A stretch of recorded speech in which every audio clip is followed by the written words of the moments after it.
তারা এখন আগরতলা আসাম এবং ত্রিপুরায় বসে বাংলাদেশের বিরুদ্ধে ষড়যন্ত্র করছে। তাই এখন আমাদেরকে বুঝাচ্ছে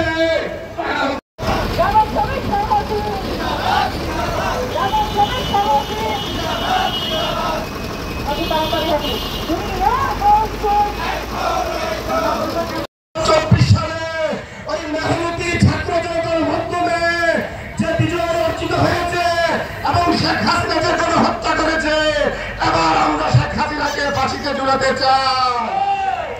আমরা শেখ হাসিনাকে এবার কোনো ছাড় দিব না, কারণ 2024 সালে যে আন্দোলন হয়েছে আগামীর রাষ্ট্র করতে চাই। আমরা এই বাংলার খেটে খাওয়া মানুষদেরকে নিয়ে আগামীর রাষ্ট্র করতে চাই। আমরা দেখেছি আগামীর রাষ্ট্রে পূর্ববর্তী রাষ্ট্রগুলোতে নমিনেশন বিক্রি করতো গার্মেন্টস মালিকদের কাছে এবং সেই গার্মেন্টস মালিকরা সরকারকে চিরকুট লিখে দিত, সেই চিরকুটের ভিত্তিতে রাষ্ট্রের আইন তৈরি হতো। আমরা মনে করি আগামীর রাষ্ট্রের শ্রমিক নীতিগুলো হবে এই ধরনের রানা প্লাজার মাঠ থেকে। আগামীর রাষ্ট্রের শ্রমিক নীতি হবে বাংলার খেটে খাওয়া মানুষদের মধ্য থেকে। আর কোনো ব্যবসায়ী অলিগার তাদের কথা এই রাষ্ট্রের নীতি নির্ধারণ হবে না। শ্রমিকদেরকে নিয়ে আপাম জনসাধারণ মানুষদেরকে নিয়ে আগামীর রাষ্ট্র করতে হবে এবং আমরা আগামীর রাজনীতিবিদদেরকে সেই রাষ্ট্র গঠন করতে বাধ্য করব ইনশাআল্লাহ। জাতীয় নাগরিক পার্টি যতদিন পর্যন্ত তার শক্তি রয়েছে ততদিন পর্যন্তই আপাম জনসাধারণ বাংলার শ্রমিকদের সাথে থেকে যাবে, সেই প্রত্যাশা ব্যক্ত করে আমি আমার বক্তব্য শেষ করছি। সবাইকে অসংখ্য ধন্যবাদ। ধন্যবাদ ফয়সাল মাহমুদ শান্ত ভাইকে। এই মুহূর্তে আমি আমাদের মাঝে কথা বলার জন্য অনুরোধ করব এনসিপির জাতীয় নাগরিক পার্টির কেন্দ্রীয় কমিটির যুগ্ম সদস্য সচিব শিশির আহমেদ ভাইকে। শিশির আহমেদ ভাই।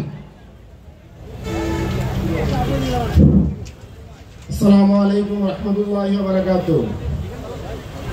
সম্মানিত মেহনতি এবং শ্রমিক ভাই ও বন্ধুরা, আজ অত্যন্ত ভারাক্রান্ত হৃদয়ে স্মরণ করছি 2013 সালে রানা প্লাজায় আওয়ামী সন্ত্রাসী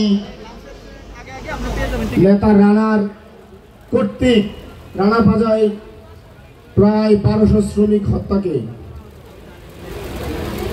আমরা স্পষ্ট করে বলতে চাই, 2013 সালে যে রানা প্লাজার ঘটনাটি ঘটেছে সেটি নিছক কোনো দুর্ঘটনা নয়।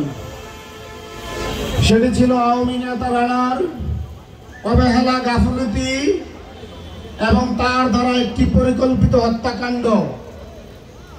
কিভাবে সেটি পরিকল্পিত হত্যাকাণ্ড? আমরা দেখেছি রানা গ্রেপ্তার হয়েছে, কিন্তু শেখ হাসিনা এবং তার কোর্ট কাছারির মাধ্যমে রানার কোনো দৃষ্টান্তমূলক শাস্তি নিশ্চিত হয়নি। তাই আমরা মনে করি এই হত্যাকাণ্ডের সাথে জড়িত ছিল আওয়ামী লীগ,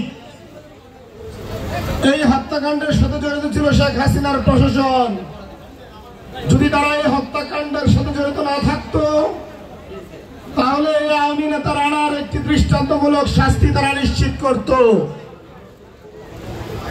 আমরা 2024 সালে এসে দাবি করছি সেই আওয়ামী লীগকে নিষিদ্ধ করতে হবে। কেন নিষিদ্ধ করতে হবে?